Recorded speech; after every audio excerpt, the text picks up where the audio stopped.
Hey guys, before we get started on this episode, I just want to make a quick correction. In this episode, we reviewed The Martian, and I made the really erroneous claim that the weekend box office take for the movie was $100 million. That was, I think I referred to it as domestic, which is vastly not correct. The actual box office take was around $55 million domestic, and then the worldwide box office brought the total, or the foreign box office brought the worldwide box office to almost $100 million. So that's incorrect in the episode, and hope you guys enjoy it. This is Matt Hurt at Obsessive Viewer on Twitter. Go ahead. This is Tiny at Obsessive Tiny on Twitter. And this is ObsessiveViewer.com's The Obsessive Viewer Podcast.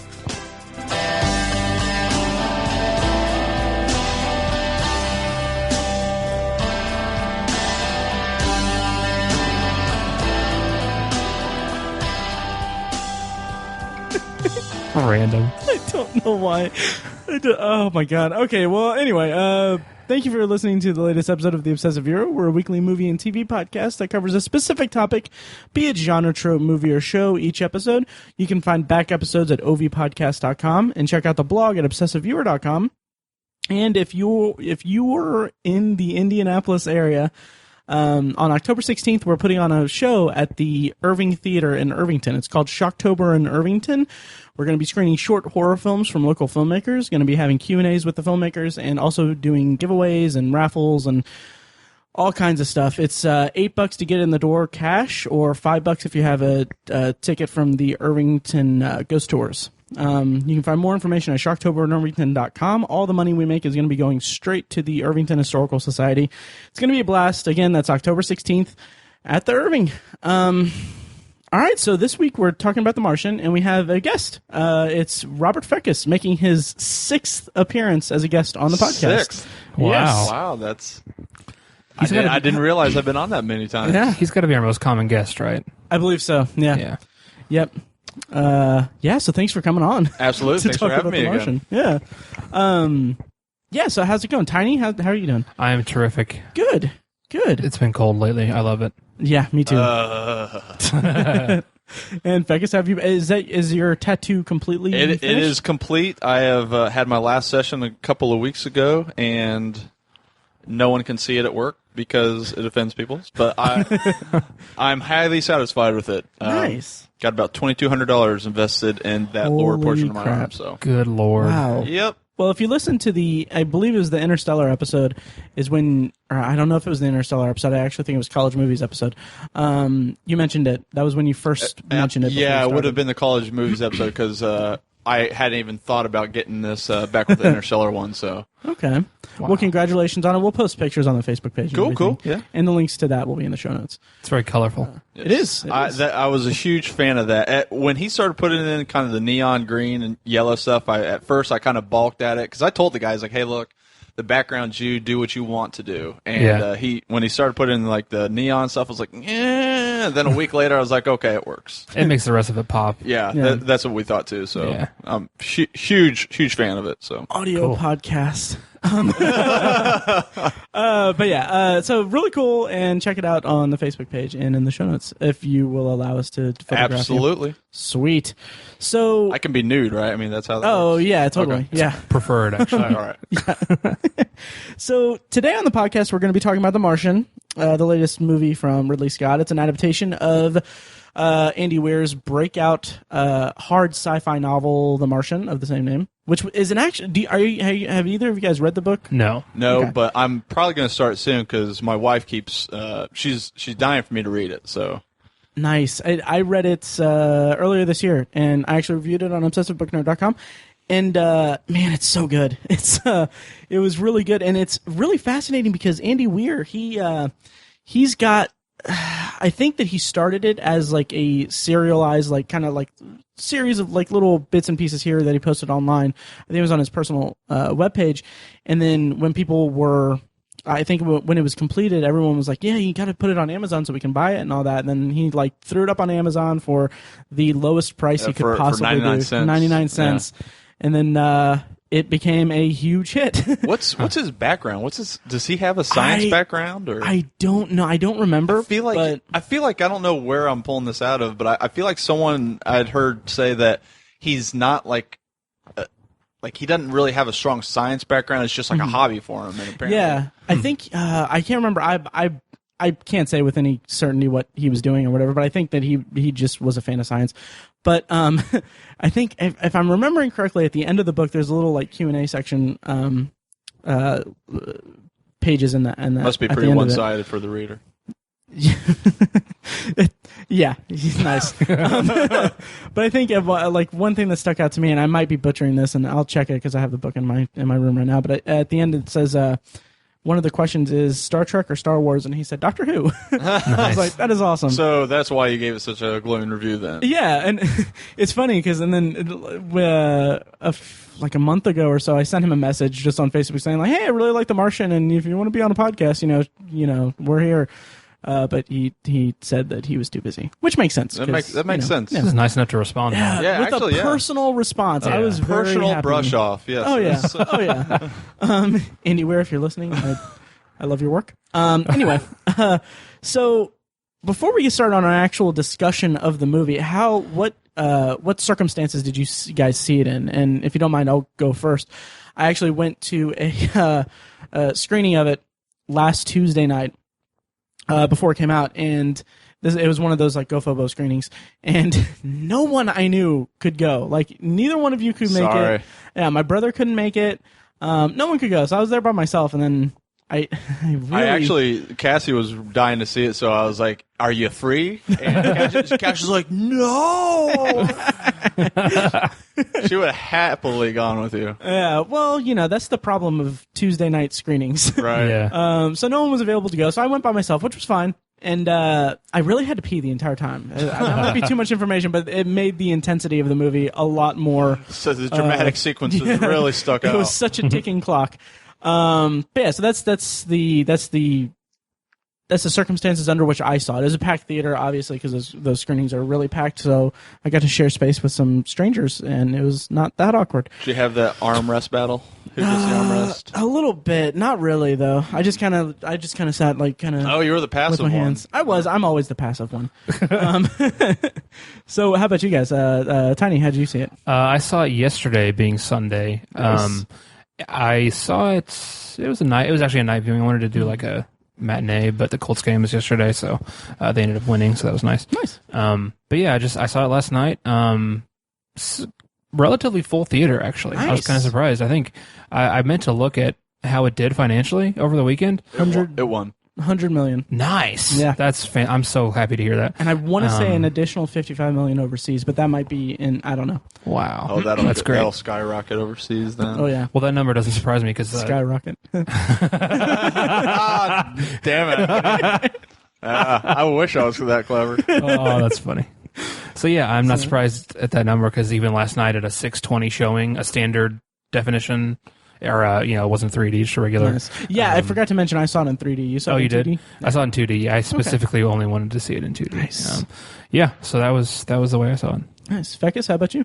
Me and the wife went to go see it on Friday night. It wasn't as crowded as I was expecting, which kind of surprised me. We went to I wouldn't say a late showing. It was probably around 6-ish.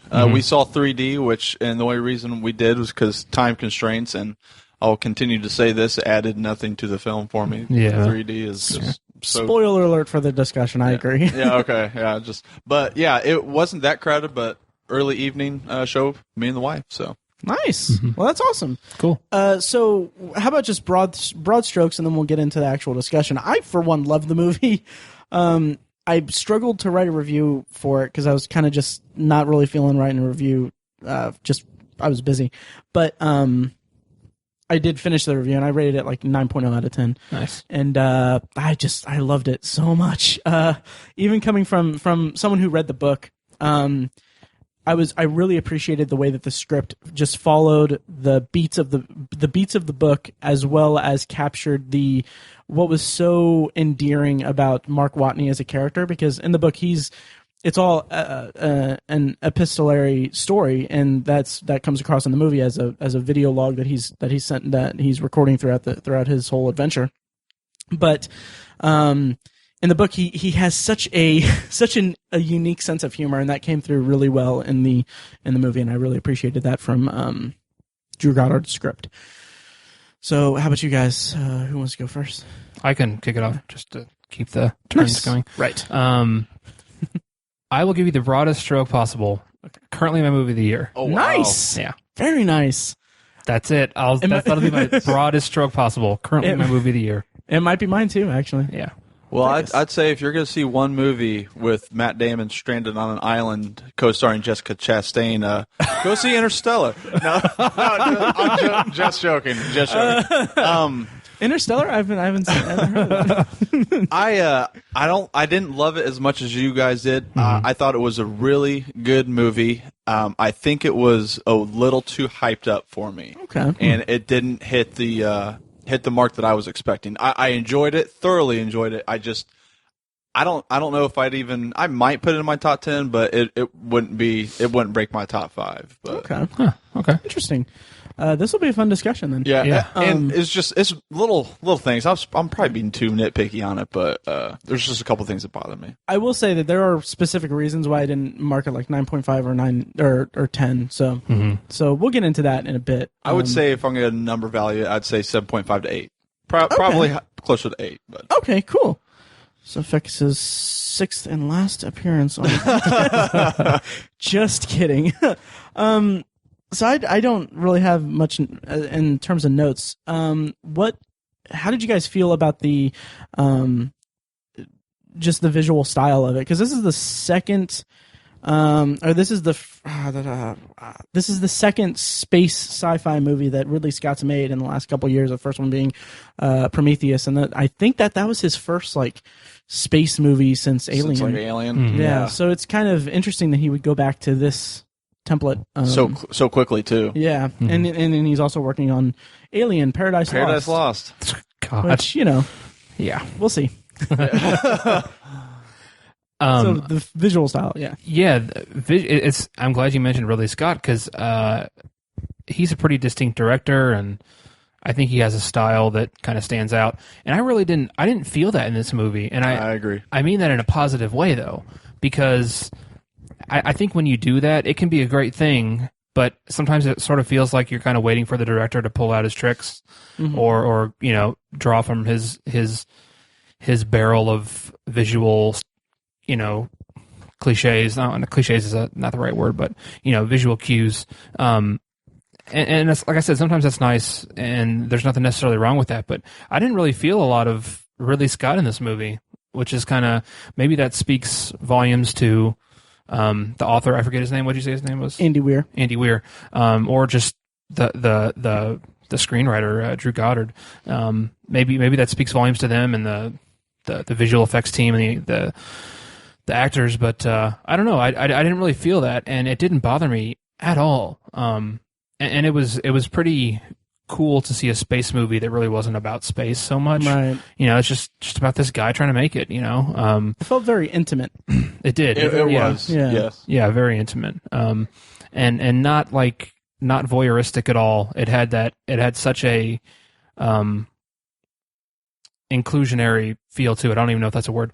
It felt like with the style of Matt Damon's character, Mark Watney, like looking into the camera, and it's like he wants us to join him on his journey, and it really just felt like you're supposed to be part of the movie, and I felt like that way the whole time. Okay. So nice.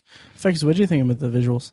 Well, I agree with Tiny. I didn't see a lot of Ridley Scott in it, and I'm not going to say it's a problem, but I like his visual styling, so I was kind of hoping for a little bit more of that. When I walked out of the theater, I kind of thought to myself that was I felt like something Spielberg could have done just fine, and I think I would have felt that would have been a Spielberg film. It didn't strike me as a Ridley Scott film when I walked out of it, and I like walking out of a Ridley Scott film and be like, yeah, that was Ridley. And I was one of the bigger defenders of Prometheus because to me that was very Ridley Scott film. So yeah, me too. But the But the visuals were fantastic. The sweeping camera angles of Mars were really well done. I enjoyed all the, especially towards the ender part of the movie, towards the latter portion of the movie with them going up into in space. I thought that was actually shot really well. So no, I really enjoyed the visuals of it. I didn't get this distinct feeling that I'm watching a Ridley Scott film.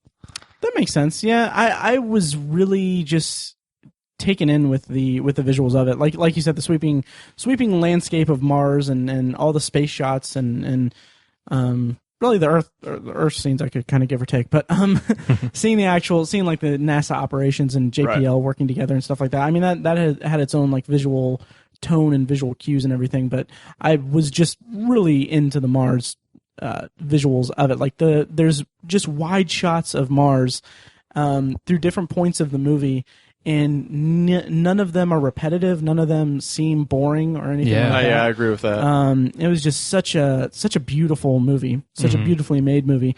But they featured so many of the features of Mars. Yeah, the trench. I don't remember what it's called. It's like 10 times bigger. Yeah, I know. Like 10 times bigger than the Grand Canyon or something like that. Yeah. And then they showed Olympus Mons, the largest volcano in the solar system. In the solar system. Yeah. Yes. So. I did not look into my Mars stuff. I didn't bone up on my Mars stuff for this. I guess not. Well, they hit it pretty hard in Futurama, so. Yeah. But yeah, I guess I would say I didn't really see Ridley Scott in it either, but that didn't detract from the experience for me or anything like that. I thought it was still a well executed visual style for it. Sure, absolutely. Yeah, I would never take anything. It was a beautiful film. I can't. Yeah, I can't deny that. I don't think it detracted at all. I just noticed it. It was just a feature of the movie. You know, it's kind of different that way. Okay. So this movie kind of takes a like three distinct areas to focus the narrative on. There's Mark on Mars. There's his crew on their ship that has just left Mars, and then there's the whole Earth effort to bring him home. How did you guys feel about the movie managing those three distinct perspectives throughout the movie and juggling them? Because I personally thought that this movie could have sustained itself as just a Mark Watney vehicle, just strictly from Damon's performance. I agree. Kind of Castaway-ish. Yeah, Castaway, 127 hours in space. Yeah. But I felt like the going back and forth between those kind of three different perspectives and everything was a really great narrative structure for the movie, and it worked really well in the book as well. So what do you guys think of it? I loved it too. I mean, from a writing perspective, I really can't find any faults with it. Maybe that's just, I just saw this yesterday and haven't really had a lot of time to process it. I feel like I've given so many knee-jerk reactions to things this year. Tiny's watching it on his phone right now. Yeah. But it felt like just like a borderline flawless movie to me. I'm trying to find errors in places and one of the things I loved about it was the narrative structure. I thought the balance was great. I felt, as soon as I would start to feel like a little bit of despair when we were watching Mark Watney trying to survive, they would switch it to something on Earth or something like that. I mean, I guess I could say that the whole the Ares ship, which is the primary kind of space station-y ship. Hermes, yeah. Ares was the mission. Ares were the missions, correct. Sorry about that. Hermes. I thought there wasn't a lot of it, really. I mean, I felt like most of the first act and almost the entire second act, it was kind of gone. We didn't really see anything about the crew, but that wasn't a problem because they were literally in transit. You know what I mean? They're kind of in between the action, so it makes sense that we didn't see a ton of them. So I don't necessarily count that as a fault against it, but I thought the balance was terrific. I feel like it was just a perfect give and take of, a back and forth between Earth and what Mark Watney was going on Mars. And then you throw in the crew a little bit later on in the third act, and I thought it was perfect. Nice. Fekkes, the detractor of the discussion. This is probably going to be where I had some of my biggest problems with it. The stuff on Mars with Mark Watney, that was stellar. You can't take anything away from that. Yeah. I absolutely enjoyed all the intergoings of NASA, those scenes, political-wise, business-wise. I loved watching all that. What I did not appreciate is the fact that they dropped their crew in the second act. Really? Well, here's the thing. You've literally just lost the first man in outer space in all of the history of NASA. Do they say that in the movie? Well, I assume that. I assume that only because at this point in our real history, we've never lost anyone in space, and so to them, they're flying home from the first mission to lose a human being in space, and I don't get their reaction. I don't see how they're dealing with it on the flight home. That's got to be a horrible strain. You just spent the better part of what is 180 days to get there? Yeah. Living in close quarters with this guy, and not to then mention training. Right, exactly. And then you lose him, and then the only thing we get is it's like we gotta tell the crew, and then that's when we bring him in, and they're like, "Oh crap, we were having a good time, but now Mark's back and alive." So that was my biggest problem. I didn't. I would have liked more scenes on the Hermes ship, seeing the crew kind of deal with the fact that they just lost someone so close to them. And another thing I didn't really appreciate was the 7 months later transition. that killed me. Because I was talking to my wife about it because, like I said, she'd read the book, and I was like, it can't do that in the book, does it? And she goes, no, they expound on what's going on during that time period. I'm like, I understand it's a movie and it's got to have time constraints, but man, I just think that's such a lazy transition. 7 months later, I did not appreciate that. I don't remember I don't remember the timing in the book, but I know that there was one last trial that he went through that may have taken place in that time span. Yeah, Cassie said that he loses contact with NASA for probably. a second time. I'm thinking of something else though. I won't spoil it or anything, but there's something that happens that. It's kind of. I understand why they cut it from the movie because it would be kind of redundant. It's kind of toward the end of his journey and all that. But I kind of feel like in the book it kind of gave him kind of a final trial to overcome in a way, I guess. But I want to say that probably takes place over the course of that. What was the 7-month gap in the movie.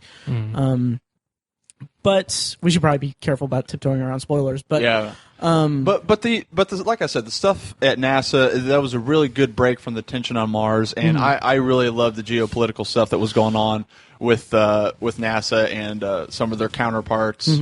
So all that was done brilliantly. All the NASA people I thought did a really good job. Like I loved Sean Bean, even though he wasn't that big into the movie, of course, until a little bit later. But I loved his character, his presence. I thought was really great. Right. And it's funny, we were leaving the movie, and Cassie goes, "You're gonna think I'm so stupid," and I was like, "No, I'm not."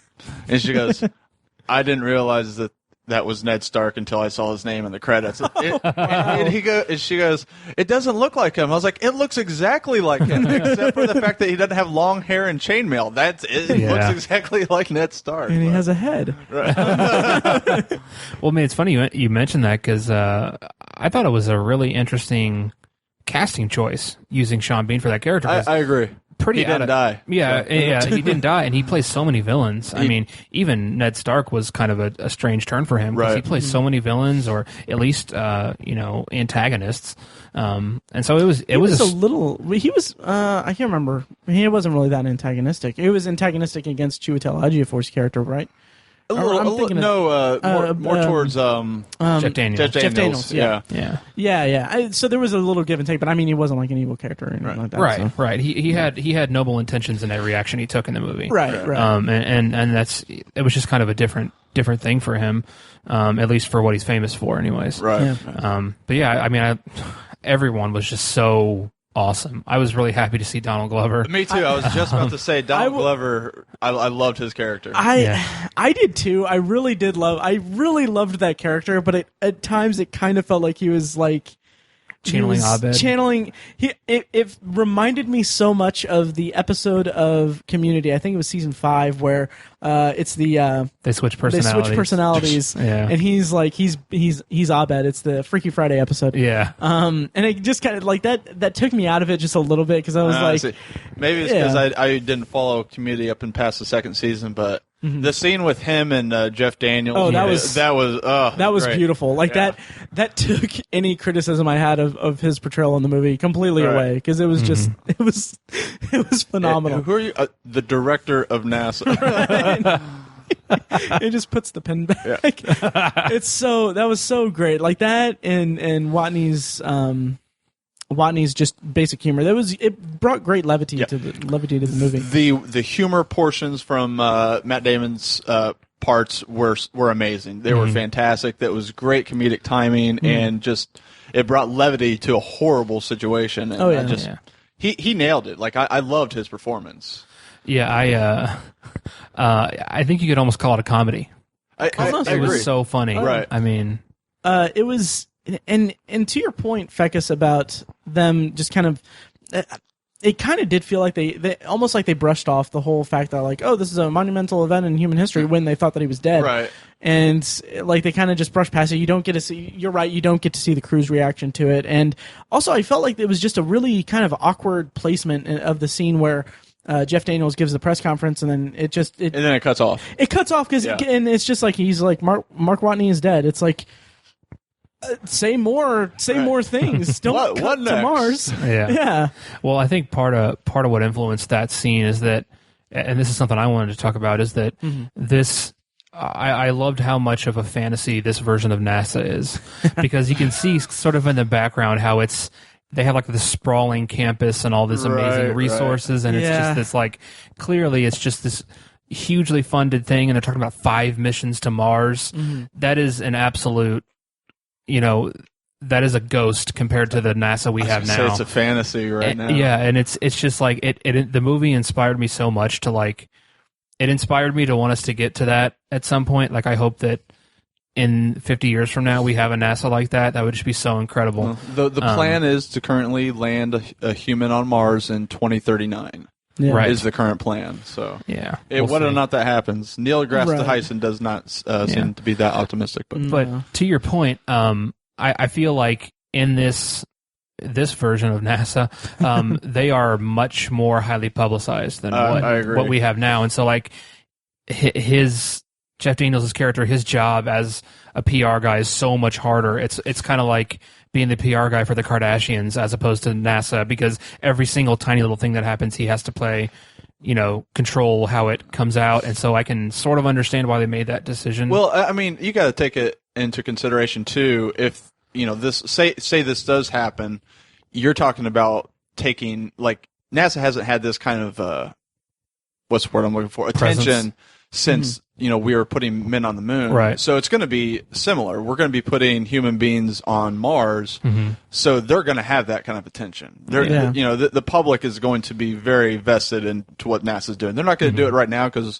the only thing we're doing is sending shipments of supplies up to the ISS International Space Station. Yeah. But I think they're even outsourcing that to privatize. Yeah, they are. Yeah.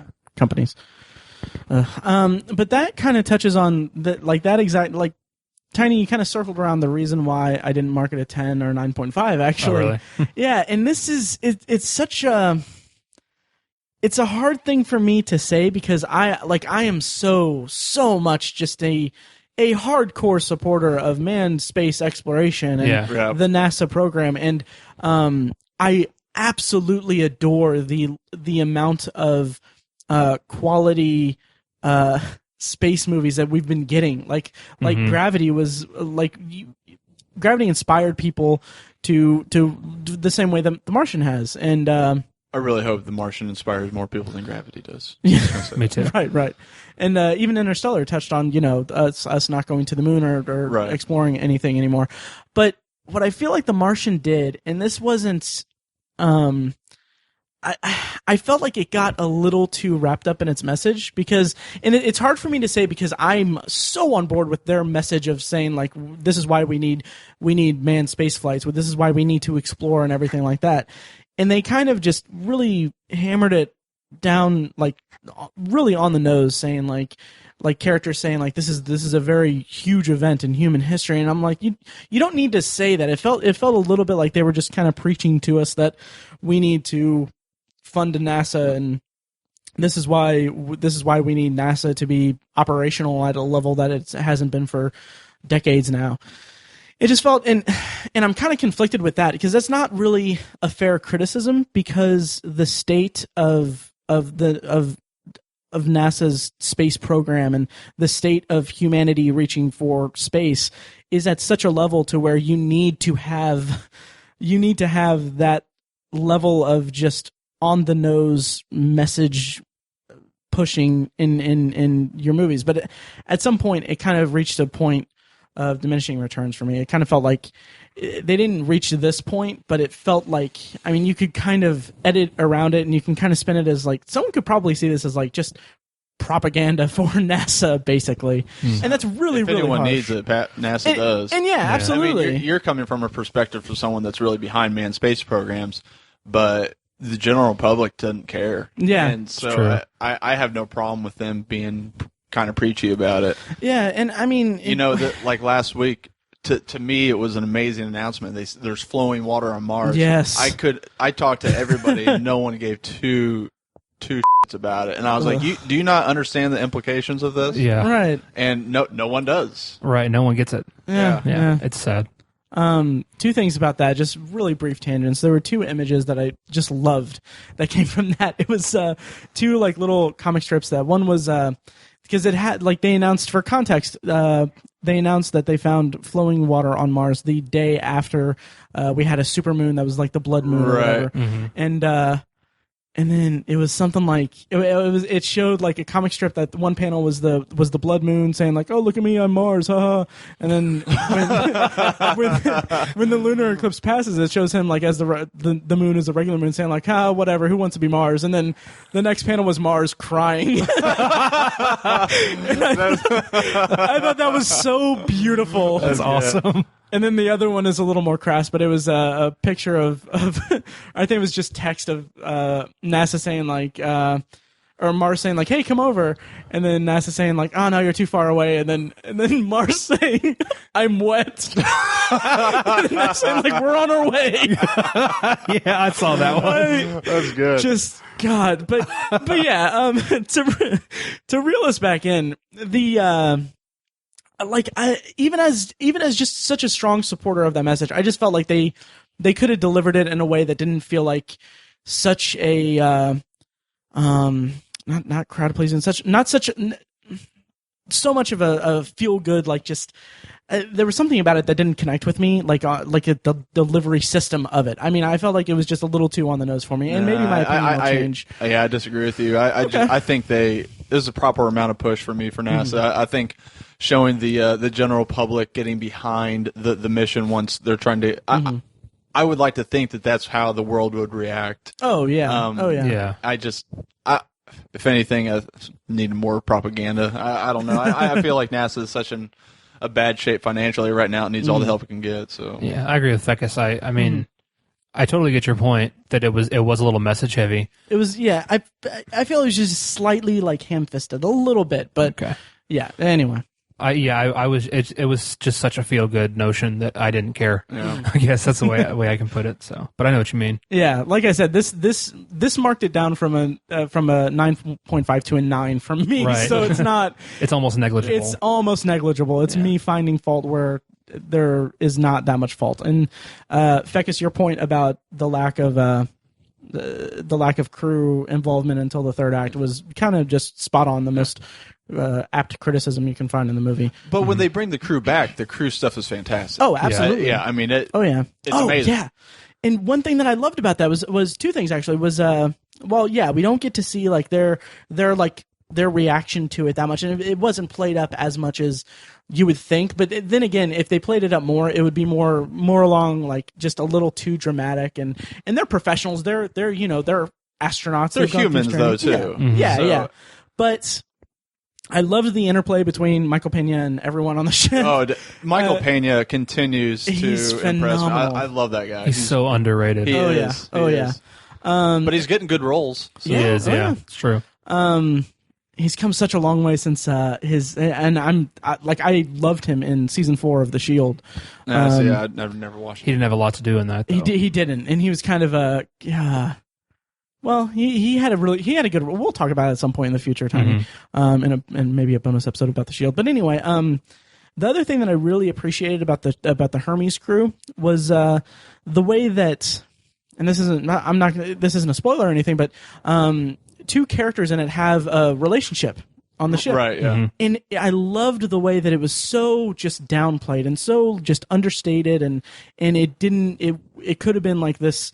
They could have really beat you over the head with it. They could have, yeah. It could have been propaganda for spaceship romance. I don't know. It could have been used for unnecessary drama. Yeah, exactly. right. Oh yeah. But then again, they're just professionals. They didn't like make that a focal point of the crew's plot line or anything like that. It was just like, oh hey, these two are banging. Cool. I guarantee you they were not banging in space. There are ridiculous amounts of NASA protocol. They'd be like, if you get pregnant up there, there's not a whole lot we can do. That's true. I doubt they'd add the extra fuel for the condoms. And I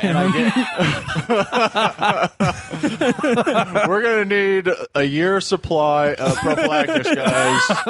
What can we get rid of? God. I will say this, and this is me being just nitpicky because I'm stupid, but if NASA was aware of that relationship, those two would not be on that mission together. Yeah, Oh, yeah, probably yeah. not. Yeah. And who's to say it didn't blossom when they were? It could have, Yeah. you're stuck In in a transit. small space for half a year. Yeah, yeah. Human beings, man, juices go flowing. Right. I mean, this is a pretty small apartment. I'm feeling. I got a uniform. I'm just saying. Yeah. So, is there any other aspects that we need to touch on this, or is there any more? I just want to say, like, I know I was, talking that I didn't like the fact that they got away from their crew, but like I said, when the crew comes back, I really love the interactions of the crew making a decision on how they're going to approach the problem. And I thought that, once they were back, you're like, okay, yeah. They're back in their rhythms, like, they really played well together. Well together, like they're freaking kids. But no, their interactions were very genuine. I enjoyed all their. I enjoyed all that stuff once they got back. So that's why I think I probably missed them so much in the second act. So, like, I would have loved to see a movie that focused on that group and that dynamic and that kind of chemistry between those characters. That in of itself could be an interesting movie. This movie was a collection of three different movies that could have been played. Yeah. But it comes together in such a nice way for me. I was very intrigued by the way they established and showed the isolation in this movie, because it didn't necessarily feel like isolation, because he had this dialogue going the whole time, and it's like he was just telling the story, and it almost didn't feel like isolation. But then there's a few very very like perfect moments where they kind of display the psychological and later in the movie physical degradation of what Mark Watney went through. Right, yeah. And those moments were plenty representative enough of how terrible isolationism can be, and how you need human contact, and just being by yourself can just absolutely ruin someone who's weak, and it still managed to achieve that even while I felt like sometimes it didn't feel like he was isolated at all.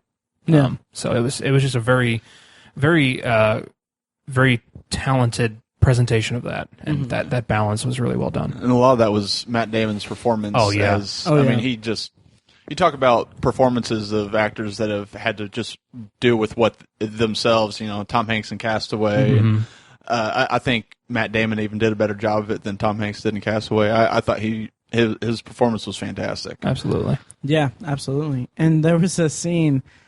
The scene where he's in the rover, and in my review I kept it vague, so I'll keep it vague here, but he reacts to something that's on screen. This is when I know what you're talking about. Yeah. So he reacts to something that's on screen, and like the emotion that he showed on his face, it wasn't like there was a restraint to it, because I feel like he just tapped into that character in that moment so profoundly. Like, it moved me like incredibly. I was incredibly moved by that, because you can see that he's just overcome with this emotion, but he's still, holding it back because he has a job to do. Yeah. And I absolutely loved that scene in particular. Me too. I loved his maritime law. Yeah. That killed me. That was so funny. That. Oh, that was fantastic. And the callback to it later. Right. Oh, it's man. like, yeah, he explained it to us. Yeah. Yeah. Yeah. So this movie was just a blast. It was If I had one more criticism with it, and it's just this, and this is probably something that can be rectified by me just reading the book. I feel like that they could have done a little bit more explanation to some of the science portions of what's going on. Like there's got to be more to the potato thing than what they show. But my biggest thing, I'm sure all their science checks out, but I wanted to know the science behind the. I don't want to spoil it. okay. The last portion where he's taking all of these things off of the. Yeah. I really want to know the logistics of that. And, right. And I know again it's time constraints, but me just being the kind of the guy, I would like to have had them go a little bit further into the science reasoning behind some of the things that they could or could not do. So. I really think you'll love the book. Yeah. Honestly, it expands on everything science related in it. It's so weird because it's such a uniquely gripping experience to read about this guy like writing out these calculations and stuff.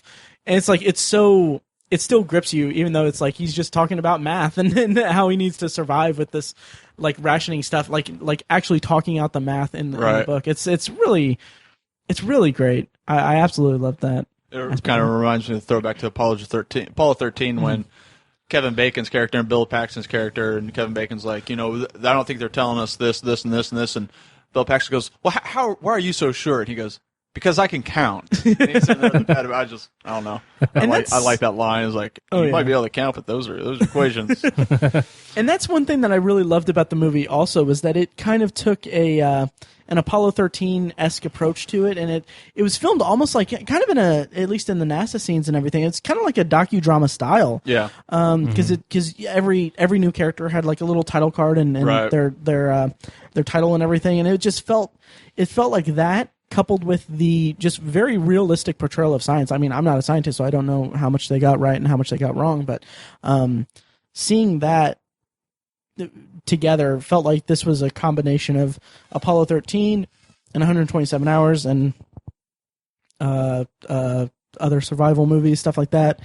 It just kind of lent such a realism to it that they would have such a kind of realistic portrayal of NASA. Mm-hmm. Although I don't think the interdepartmental and intercontinental cooperation would work the way that it does in the movie. So seamlessly, yeah. I did, maybe not as seamlessly, but and I'm not going to spoil anything, but I could see what happens happening. I really could, and I think it would just be for the sake of the space travel. Mm-hmm. And I really think that maybe it wouldn't work so effortlessly, right? But I think that would work. I think that could come together if in a similar situation. And they do touch on the alternative of that as well when they like briefly in dialogue. But then again, that wasn't the point of the movie. Wasn't to have like no, it's not a geopolitical thriller. So. Right. True. Yeah.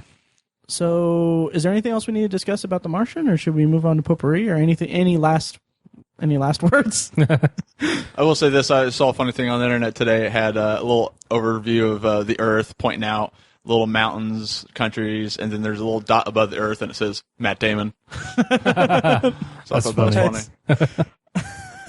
That's cool. And did you guys see the one where it has Matt Damon Saving Private Ryan, Matt Damon Interstellar, and then Matt Damon this? And it goes, the United States has spent a ridiculous amount of money trying to get back Matt Damon. That's hilarious. I haven't seen that. That was great. So wrapping up, final thoughts. I gave it a 9.0 out of 10. Fekkes, you said 7. I would say probably closer to 8. Okay. So, like I said, it didn't strike me as movie of the year, but it was very enjoyable. I don't regret seeing it at all. It was a great movie. Nice. I'd probably give it a 9 as well. Sweet. 9 out of 10. It was just so great. Nice. I mean, it wasn't The Visit, but Oh God. I was just gonna ask you, just out of curiosity, what is your current movie of the year? oh man, that's a tough question. If I had to just fly by, I'd almost have to say Ex Machina at this point. Nice. Maybe Mad Max. I need to revisit Mad Max again. I thought you guys were a little harsh on Mad Max, to be honest. But Yeah, I think your guys' problem stand was by you it. didn't see it in the theater. that Honestly, might I think actually That could that's very well be Yeah. it, to be Yeah. honest with you. Yeah. Yeah. Oh God, that would have been amazing to see at the It was. It would've State been. Museum. Yeah. Yeah. On the 90-foot screen. Yeah, That would have been that'd be amazing. incredible. Or 120, however huge what- that thing whatever is. it is. Whatever. It might be 70. But Bigger than my 48-inch television. Yeah. yeah. Yeah. Bigger than most 70, people's not homes. 70, but 70 millimeter. But anyway, yeah, you know, we'll see how I feel about it after our rewatch. Before we go to Potpourri, did you see that they're doing 2 sequels to it? Really? No, I did not. Mad Max, yeah. I did not see that. Yep. George Miller confirmed there will be at least 2 sequels. You know who Wow. else confirmed some sequels, and I know you guys are going to both be excited about this. I don't know. Oh God. Hasbro has confirmed 10 years of Transformer movies. Yes. What? They've mapped out the next 5? Next four. Next four. Oh, Transformer man. movies. You're welcome. Rough. That's rough with 3 Fs. Well, what one are they on now? There's more than meets the eye 5? with that deal. I'm They've gonna done tell you 4. that. Have they done 5 Yeah, or they did 4? 4. Yeah. Four. Like, 3 with Shia LaBeouf and Right. 1 with Mark Wahlberg. Mark Wahlberg. Whatever. I'm not going to see him. I gave up on that franchise after the first one. Like midway through the second one, I was like, "Oh, this is still on." I like the third one a lot. I wanted to see the third one and this kind of ties into our thing because I really liked the fake Apollo mission Yeah, that was good. footage in the trailer. But Yeah, I was a huge fan of the third one. nice. Well, I'm a defender of those. Not the fourth one, that was god awful, and I hate myself for seeing it. But Well, on that note, we're going to go to Potpourri, but first we're going to play this promo for Shocktober in Irvington, which again is October 16th at the Irving Theater. You can find more information at shocktoberinirvington.com.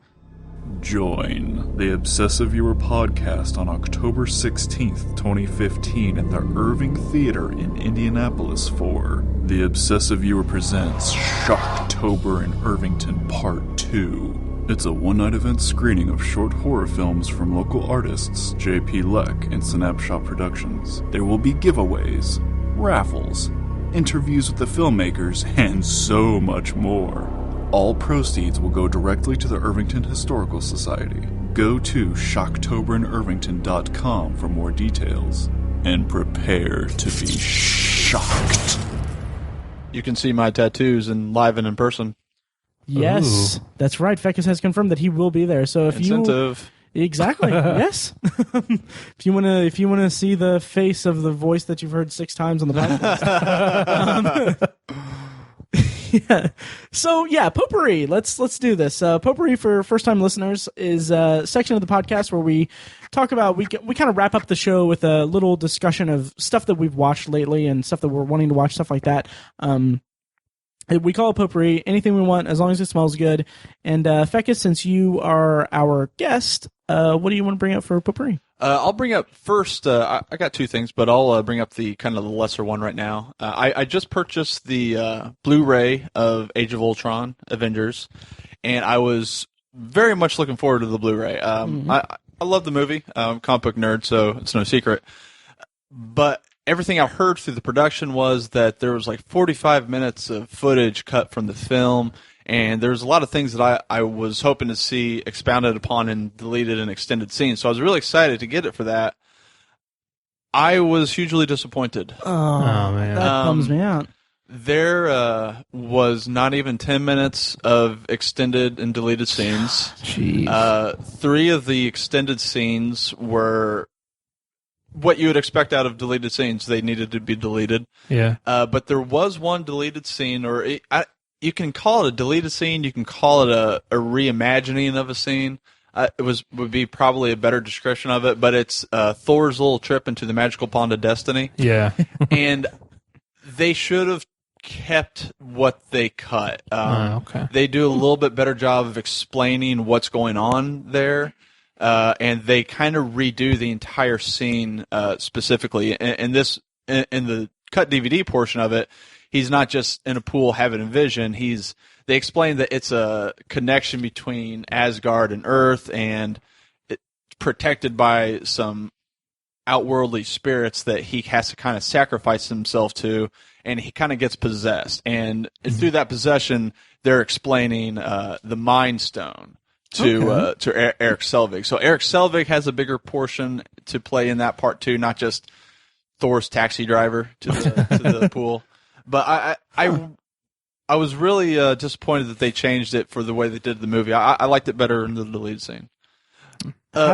But having said that, the other portions of the special features are pretty generic. There's a behind the scenes, making of Age of Ultron. There's a gag reel, which is always fun. And there's a neat little featurette about explaining the Infinity Stones. So if you're not that into the comic books, you don't know what's coming up, it kind of gives you an overview of what to expect with the Infinity War and why each stone is separate, important in its function. So, but I was disappointed with the Blu-ray. I mean, still, I'm of course I'm going to watch it because I love the movie. But the features and deleted scenes, I was very underwhelmed. I was hoping to see the scene that was cut involving Tom Hiddleston. And that was not in there. I was fully expecting to see the Loki scene, and they just didn't put it in. Especially since they had press about it. Yeah, I was.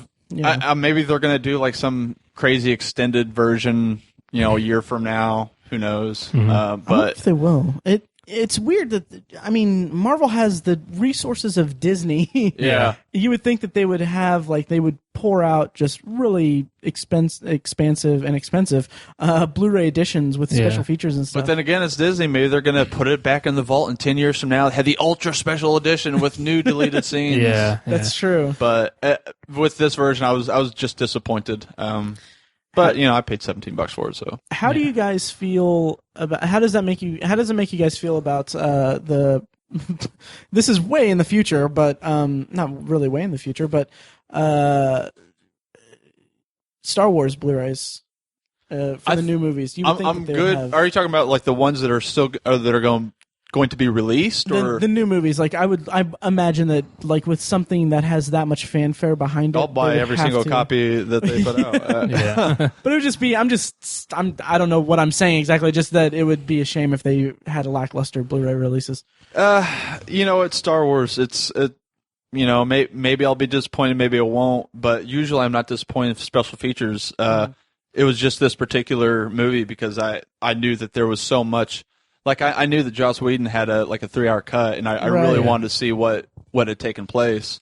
But with Star Wars, I think J.J. Abrams is pretty concise with his edits, so I don't see that being an issue. That's true. Yeah, that's a good point. I think based on the actions that Joss Whedon's taken since the movie wrapped, I think it's pretty clear to say that he was very hamstrung by the studio and distributors and all that, and true. He's reacted very negatively towards it. He basically quit Twitter, and he has nothing in production right now. I have a feeling that guy is going to just completely get away from the business side of it. I think he needs a break. Yeah, he did some great work with Marvel, but that's got to stifle his creativity. Yeah. So I imagine he probably needs a break. It's well-deserved break. The John Favreau effect there. Yes. Because John Favreau went through the same thing with Iron Man 2.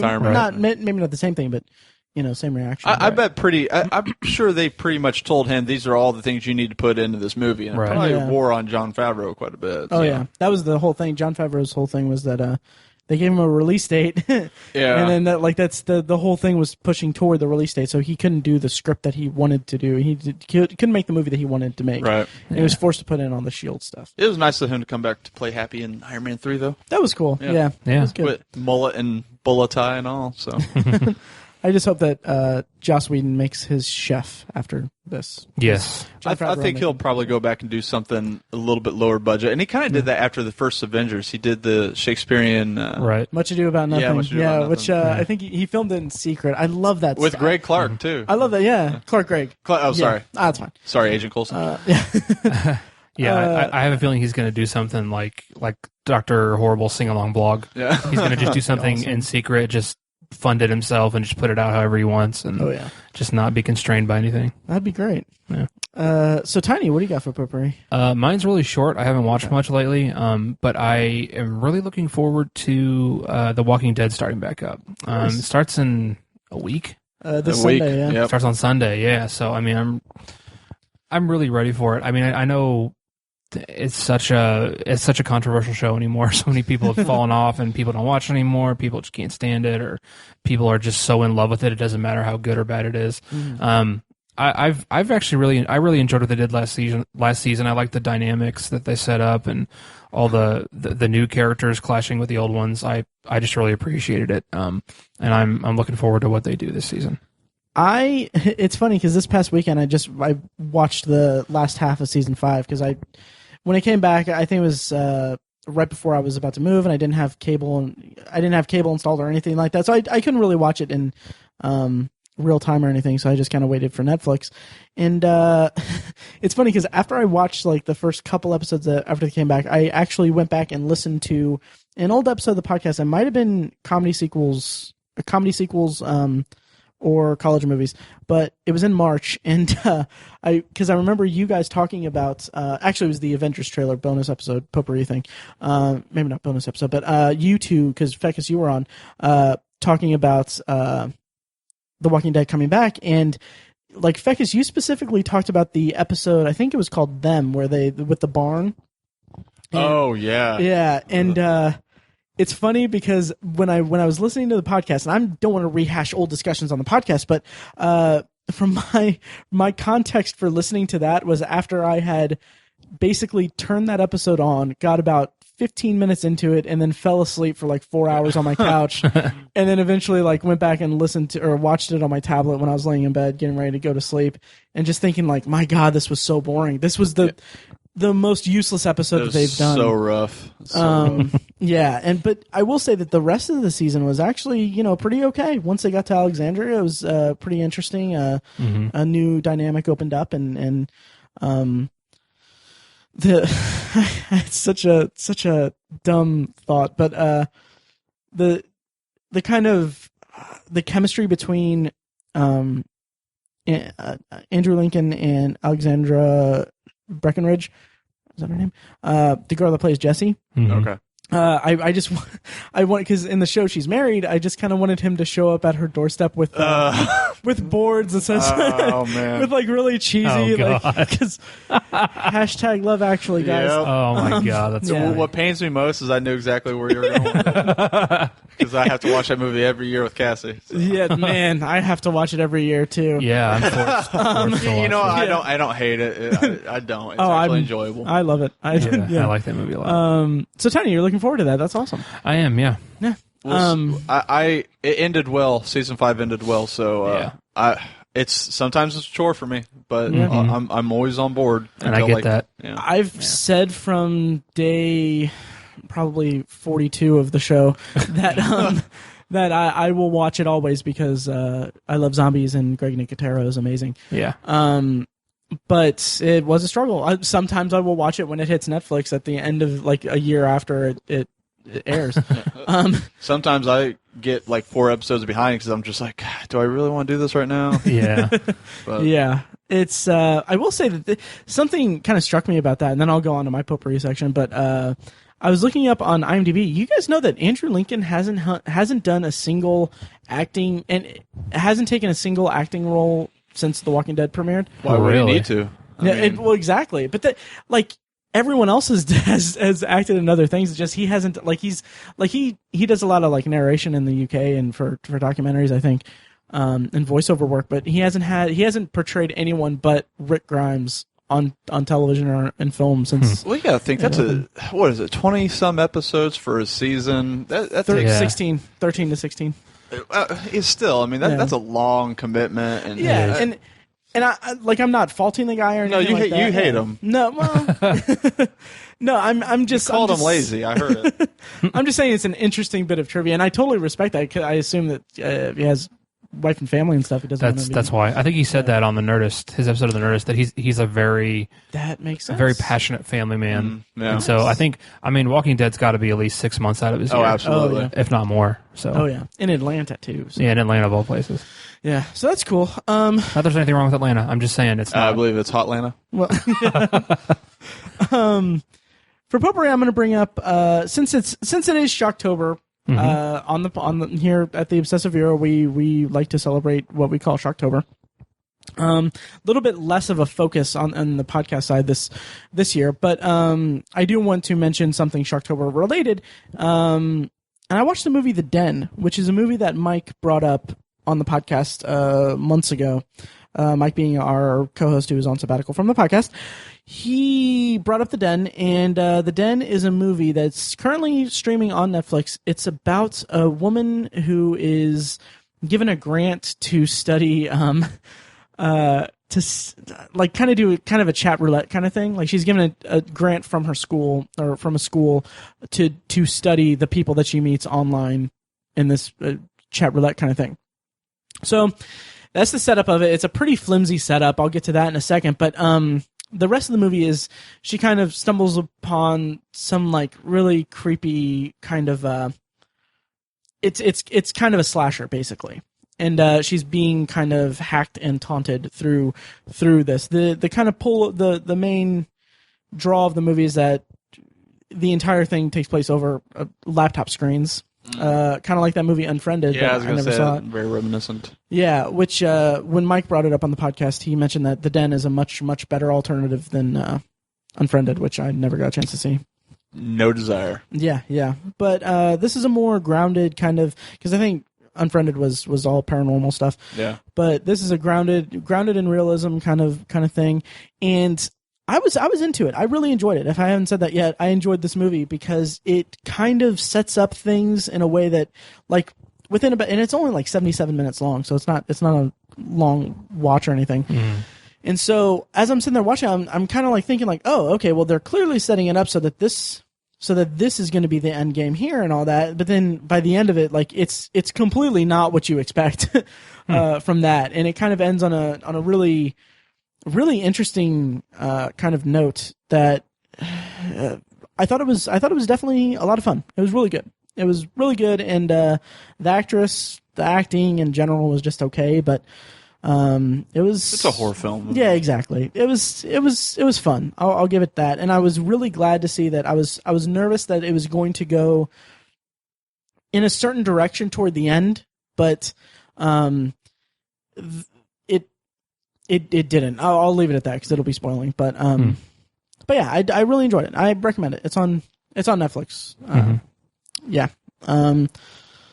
So, Fekkes, do you want to go again? Yeah. Yesterday, got home from the gym and realized that the Colts game was on. Not being a Colts fan, a Cowboys fan, I thought I'll go see a movie. And so I went to go see Sicario, which I have been looking forward to a lot. And it was disappointing to me. It's getting like The Martian. It wasn't as I'm not saying I was disappointed by The Martian. I wasn't. But like The Martian, I kept on seeing a lot of movie of the year stuff, and I was like, well, all right. So, and it's something up my alley. It's about the drug war. Me being a police officer and smell of bacon all the time. I thought this is up my alley. So, but the main character of it, if anyone doesn't know, it's Emily Blunt plays an FBI agent that gets assigned to a task force that's trying to hunt down one of the major players in the Mexican cartel drug wars.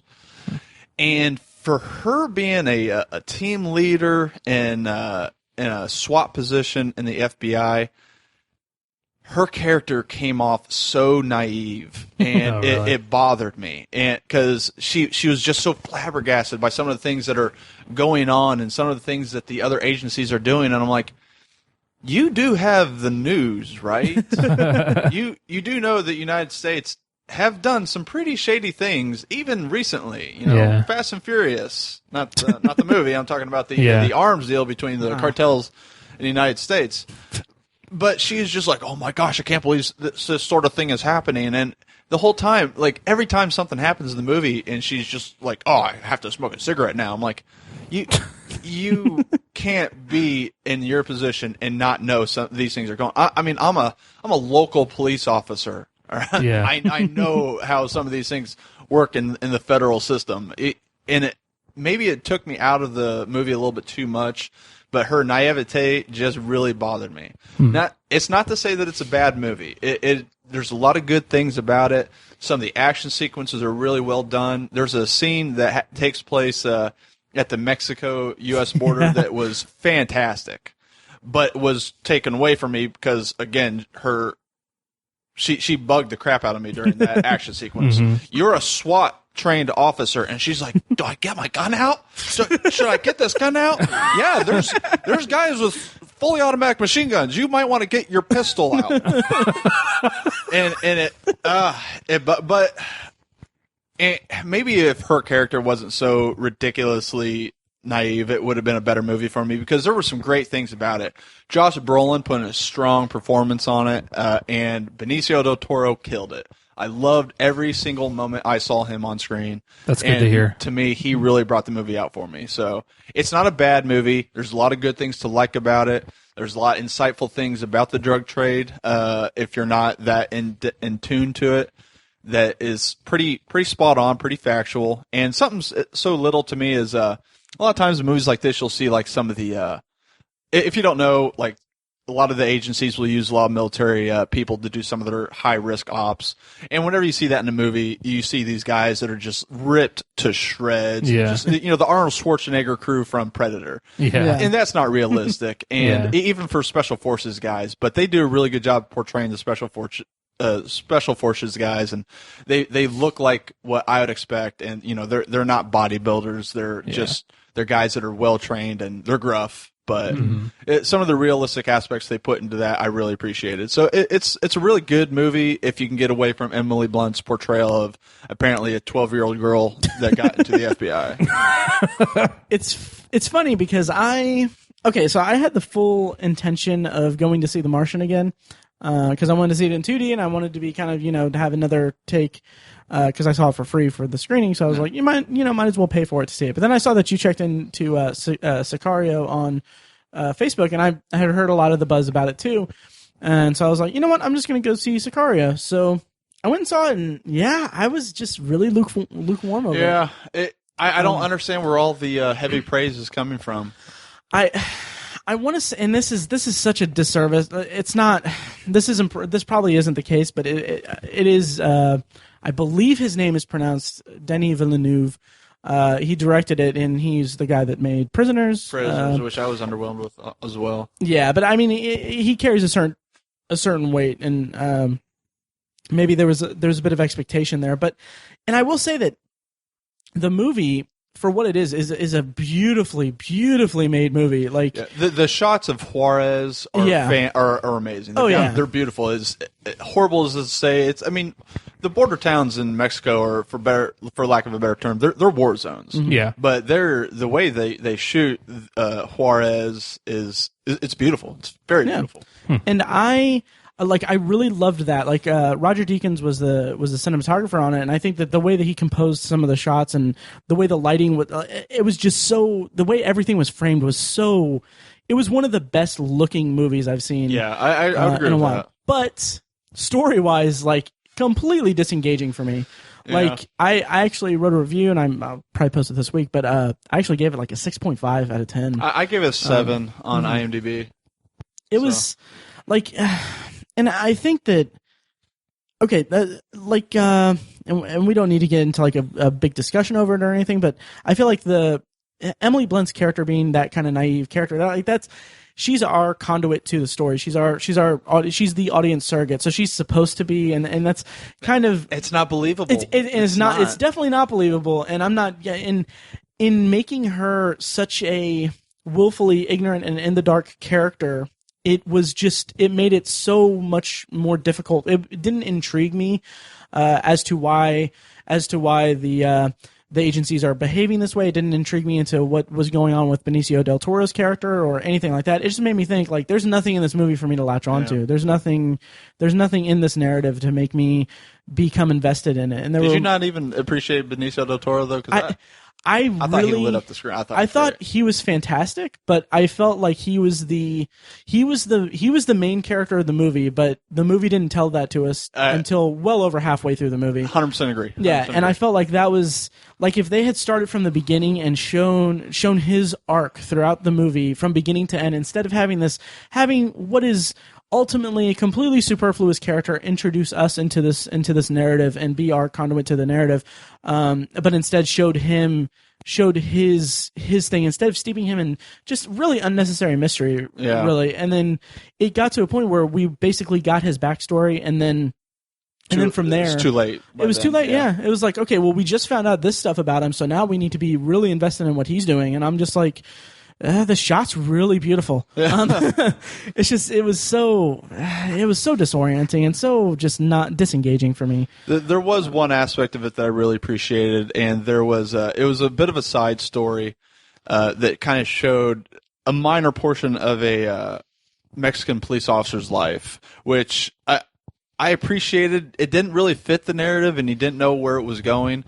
But for some reason, I kind of liked it. It showed him his home life, and then at the end of the film, I don't want to call it what happens to him as a payoff, but you kind of get a wrap and some closure into maybe not even closure. There's no closure in the drug war, but right. The character has an arc. It comes to me. It was a satisfying arc with him and his family. So I appreciated that side of it instead of just kind of the U.S. Law enforcement side of it. So, in retrospect, I agree, but in the moment, I was like, "Oh yeah, we got this cop in Mexico that we need to keep track of." While I'm struggling to get into the storyline involving Emily Blunt and her escapades with whatever task force it is, I just felt like if you're not going to hook me there, why would I be hooked on this story that has nothing to do with anything? Yeah.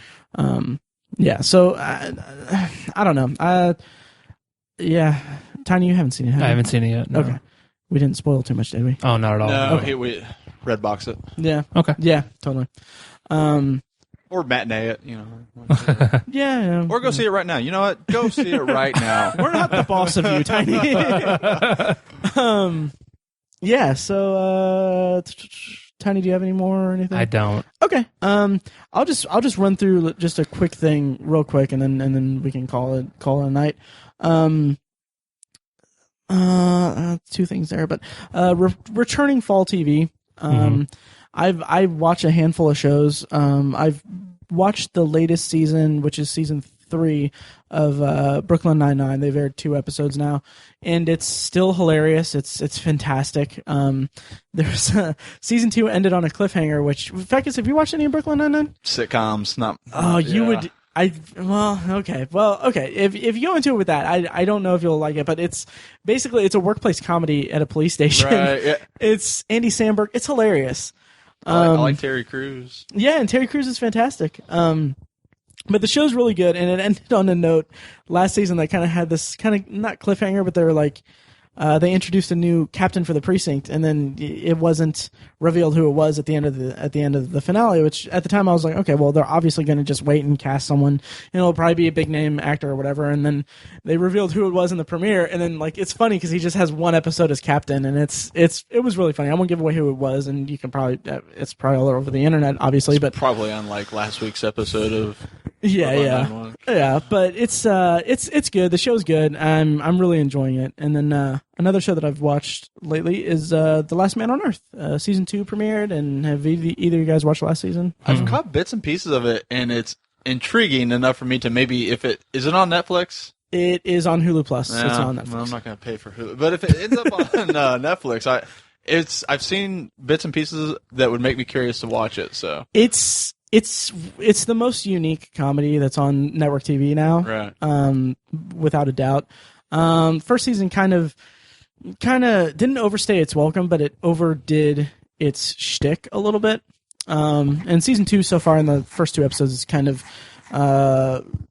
equalizing itself and doing a unique kind of a fun thing. It's branching out a little bit. And then finally, first 2 episodes of Family Guy has been fun. It's good background noise, basically. Yeah, I've watched them too. I mean, they're not stellar, but it's Family Guy. It's entertaining. It's fun. Mm-hmm. Did you watch this week's episode? Yeah. The Tom Cruise stuff was great. I loved it. It was really funny. The tiny Tom Cruise stuff was really funny. You need somebody to run really intensely with their arms flapping like this. I'm your man. Yeah. It was goofy. It was goofy funny. And then finally, I guess I can go ahead and bring this up. Did either one of you watch Better Call Saul season 1? No, but listening to your guys' discussion about it last week kind of makes me want to go watch it now. Did you watch Breaking Bad? Yeah, Okay. I loved it. Me too. Loved Breaking Bad. Better Call Saul is a unique show. It's I heaped praise upon the first episode, the premiere on last week's podcast, and you know it was really fun, but I felt like by the time I reached it was 10 episodes this season. By the time I reached the 9th episode, it felt like it was still trying to figure out what show it is. Which 9 episodes, that's way too long. I'm surprised it was that little short of a season. Yeah, and I mean, that worked in its favor somewhat. Are they hour long or are they half hour long? 45 minutes, hour 45 long. minutes. Yeah, it's. I don't know. I don't know if I'll watch season 2, but it's got some cool, quirky humor because Saul Goodman is a really fun character, Right. obviously, and Bob Odenkirk has owned him really well. But there's other things, like there's a whole subplot involving his brother, who's an attorney who is taking a leave from his firm that Bob Odenkirk's, I think, love interest works at. But he's like a partner at this firm, but he's got this medical condition or something where it's literally said that they refer to it as he's allergic to electricity. And it takes way too long to. I can't buy into it. Jamie Foxx had that problem in Spider-Man 2. Yeah. But it took too long to really get going or do anything different, and it was just kind of and they cast Michael McKean as his brother in the show, and I felt like throughout most of the season it was just such a waste of his talent because he didn't really do much of anything. And then there's some good stuff with Jonathan Banks from Mike from Breaking Bad. And I mean that, like, he's back in it too. Yeah, he's in like every episode. He has one episode where, and that's another thing. He has one episode where they basically showcase his backstory, and they kind of really talk about how he got from Philadelphia to Albuquerque and all that stuff. And it's a really well done episode, but I think that's episode 6, and I'm like, I don't know what show this belongs Right. in, because we don't get any more of his backstory or anything like that. The show is about Saul Goodman, Jimmy McGill in this series, and it just felt just so anachronistic. Like none of the pieces really fit together. It just kind of felt like it was just confused about what it wants to be. At one point, it's a kind of a drama about a struggling attorney who's trying to be, trying to make ends meet, I guess. At other times, it's about this quirky, scummy kind of lawyer who's taking care of his kind of not goofy, but kind of strange brother with this strange ailment. And it just bounces back and forth between just so many things, and it's just, I almost lost patience with it. So funny thing about Jonathan Banks, oddly plays the voice of Commissioner Gordon in the new Batman game. Really? Yeah, it caught me off guard. I was playing it. I started the game a couple weeks ago, and I'm playing it. I'm like, God, that sounds like Mike from Breaking Bad. So I get on IMDb, and I'm like, that's so random. I was like, he has such an awesome voice for that, too. Awesome cop voice. Yeah, it Yeah. works. It works. So. Oh, that's fantastic. Cool. So that's Better Call Saul. It's whatever. Yeah, it's okay. Yeah. All right, so that about does it. Next week, we're going to do something a little different. Tiny and I are going to basically. I don't know if this is a good idea or whatever. In fact, because you can be kind of like we can get a reaction I'll from be you. what focus group? Be a focus group? Yeah. So basically, next week, what we're going to do, in lieu of a topic, we're going to basically, we've assigned a number to each other, and we're going to watch that number on our Netflix queue. And now I'm saying it out loud. It sounds ridiculous. But so we're just going to review 2 things on Netflix That's just number 101 on our Netflix queues. Mine is The Crow, which I haven't seen yet. And Tiny, what's yours? It's a documentary called The Source Family. Of course it is. It's weird. It's a documentary. Yeah, that's weird. As your focus group, I think that's a great idea. Sweet. I like it. Yeah. I like it a lot. So we'll see. It's because I don't want to get too inside baseball about it, but it's just something different that we kind of want to spice it up a little bit. Mm-hmm. In addition to that, I think I'm also going to, for Potpourri, watch a few of the new TV shows, the pilots at least. I have a list. I'm hopefully I'll have all these to report on next week. But I'm going to watch the pilot of Quantico, Minority Report. Wow. Yeah. Grandfathered, Scream Queens, and The Grinder. I'm going to tell you right now, I watched the last 15 minutes of Minority Report because it was on in roll call before I went into work. That was painful. And that was the last 15 minutes of that show, and man, it was bad. Judging from what I've heard online, I don't think if it's not canceled now, it might be by the time I report on it next week. Yeah. Because I've heard just horrible things, but Wow. I like the Too movie late. a lot. Yeah, so we'll see. Yeah, I was going to say, remember that movie you all liked 15 years ago? Well, here's a TV show. Right. Which the movie was excellent. Yeah, I love the I movie. love the Yeah, it's movie. a good movie. Yeah. But from what I've heard, they changed it into just a cop proceroll. Oh, jeez. Yeah. So Which is exactly what network TV needs right now. exactly, Right, more cops, exactly. Law and Order, Future Minority Report. So, we have our assignments for next week. Yeah. Tiny's going to watch The Source Family. I'm going to watch The Crow. I'm probably going to also watch The Source Family for him. No pressure or anything to watch The Crow, Tiny. I've seen it before, so. Oh, good. So it'll be fun. So if you want to, watch it and come back next week and listen to us talk about them. On that note, Fekkes, thank you again Thanks for having me. for being on for the 6th time. Thoroughly enjoy it. Yeah. Yes. You always add something. Yeah. Mostly Maybe not words. good. It sucks a lot of the time. No, I'm kidding. We added a lot of discussion of his tattoo for an audio podcast. Is it? We painted an audio picture. Right. We didn't at all. I mentioned the color. Best My Little Pony you've ever seen. So on that note, thank you for listening, and we'll see you next week. Thanks, guys. Thanks, guys.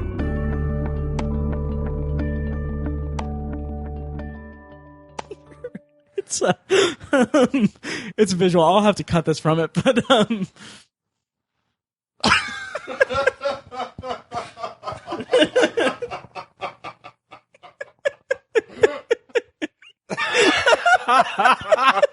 Oh my god.